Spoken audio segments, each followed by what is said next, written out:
L'esprit qui ne lit pas maigrit comme le corps qui ne mange pas.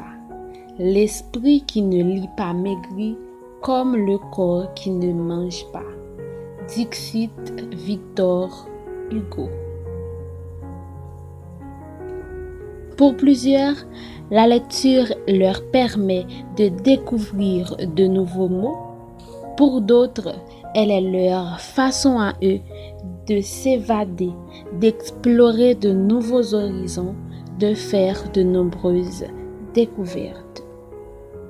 La lecture stimule le cerveau et améliore la mémoire. En lisant, vous développez l'esprit d'analyse et l'esprit critique. Alors, vous conviendrez avec moi que la lecture a plusieurs utilités. Lire, c'est rêver les yeux grands ouverts. Bonjour, bonsoir à vous tous et à vous toutes. Je vous remercie d'avoir regardé la première épisode de ce podcast baptisé « Je lis avec Lazy ». Si vous regardez celle-ci, c'est parce que ça vous a plu. Je tiens encore une fois à vous demander de liker cette vidéo, de vous abonner à la page si vous ne l'avez pas encore fait, de laisser un commentaire. Cela nous fera grandement plaisir. Vous vous êtes demandé pourquoi vous-même vous lisez? Qu'est-ce que cela vous apporte? Comment vous vous sentez quand vous lisez?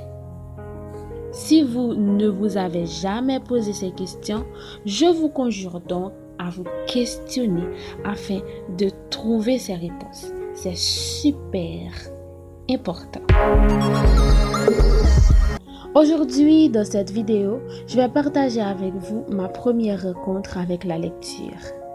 Bien que c'est difficile pour moi de me souvenir de la toute première fois, parce que avec la lecture, c'est une rencontre que j'ai faite dès mon plus jeune âge. À l'époque, je visionnais des livres d'images. Donc, vous comprendrez que c'était entre mes 2 ou mes 3 ans, je ne me souviens plus. Mais étant en fondamentale, je me souviens maintes fois d'aller à la bibliothèque de l'école pour que je puisse lire et résumer les livres que j'avais lus. Et en période de vacances, il y avait ma marraine, Charline Joseph Fontal, que je salue, qui m'offrait des livres en guise de cadeau d'anniversaire. Donc, je me suis fait entraîner de très tôt dans ce monde. Si je devrais mettre accent sur une période, et la période à laquelle je me suis vraiment concentrée sur un livre, c'était en 2012. Ce livre, je la considère d'ailleurs comme ma première lecture. Le pourquoi, c'est parce que je me souviens encore de l'effet que j'ai ressenti en lisant ce livre. Je me souviens encore de l'histoire. Et en gros, j'étais plus mature, à cette époque-là, si vous me permettez. La misère des riches est le nom de ce livre. Et en pour auteur, Suzanne Rattel Desnoyers. C'était une amie et Perline Belamour qui me l'avait emprunté. Et oui, ce livre m'a vraiment marqué. Dans ce livre, j'ai déduit que souvent, il y a des pauvres qui sont plus riches que des riches même, car celles-ci sont misérables. La misère ne se caractérise pas seulement de manière économique, mais ça peut être psychologique, morale, éthique, familiale, et j'en passe. La misère des riches décrit l'histoire d'Hélène. Hélène, une jeune femme charmante, simple, qui pouvait tout s'offrir, héritière légitime de l'aciérie Chabrol, l'entreprise familiale qu'elle a héritée à la mort de son père Joseph Chabrol, sa mère et son frère adoptif Alain. Hélène ne manquait vraiment de rien selon le livre, mais sauf l'amour. Malgré qu'elle fut mariée à Nelson Vallée, qui était à la haute direction de la Syrie après leur mariage. Ce dernier, quant à lui, avait une maîtresse dénommée Brigitte Dubois et Suzanne le soupçonnait. Mais malheureusement, certains détails l'échappaient. Comme par exemple, son mari était le responsable de la mort de ses parents et aussi de son frère adoptif. Ça lui échappait aussi l'objectif pour lequel Nelson l'avait épousé. Et ce secret, seule Brigitte le savait. C'était pour s'en procurer de ses fortunes. Et voilà qu'un jour, Hélène fut devant un dilemme. Celui de choisir entre boire un poison ou recevoir une balle à la tête. Résignée, elle choisit de boire le poison. Et son mari, persuadé de pouvoir enfin se débarrasser d'elle, le laissa dans la pièce sans aucun regret. Mais malheureusement pour lui, heureusement pour Hélène, qui se réveilla le lendemain très tard au cours de la journée, entourée d'une liquide jaunâtre. Elle retrouva un peu plus tard ses esprits et se souvient comment elle s'est arrivée là.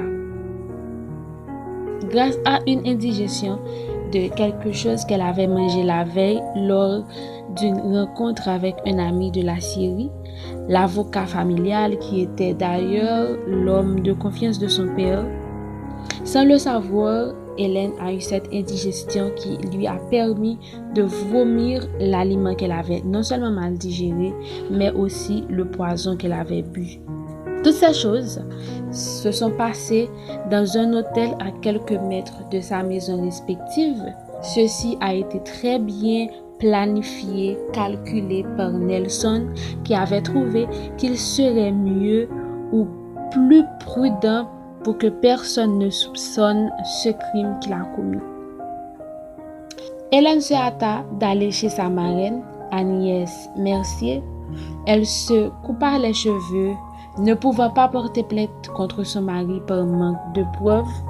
Elle arriva enfin à ouvrir les yeux là-bas et découvrir la vraie nature de Nelson quand elle apprend par les journaux que son mari l'a déclaré porté disparu.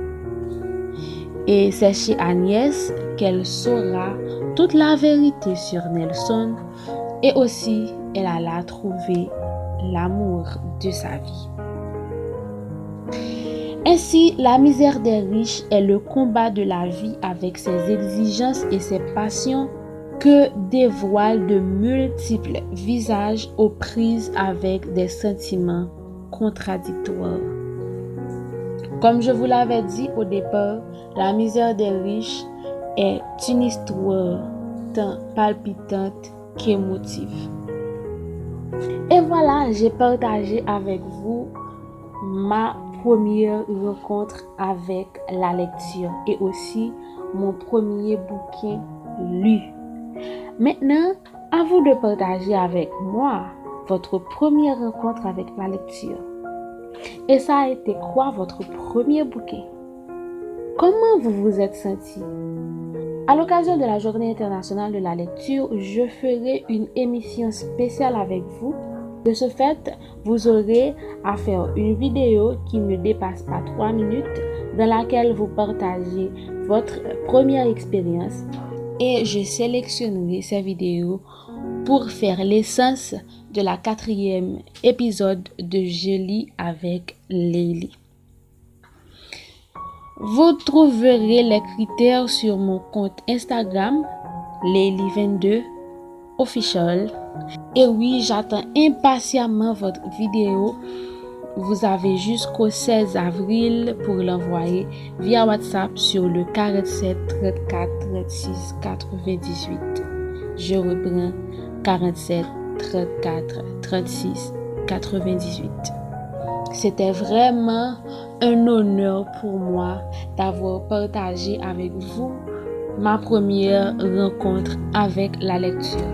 Ainsi, je vous dis merci d'avoir suivi cet épisode. J'attends impatiemment vos vidéos parce que j'ai hâte de découvrir votre première expérience avec les livres. Je vous rappelle de liker la vidéo, de vous abonner à la page, d'activer la cloche de notification si vous ne l'avez pas encore fait, de laisser un commentaire et merci de partager la vidéo. Sur ce, je vous dis au revoir les amis, à la semaine prochaine.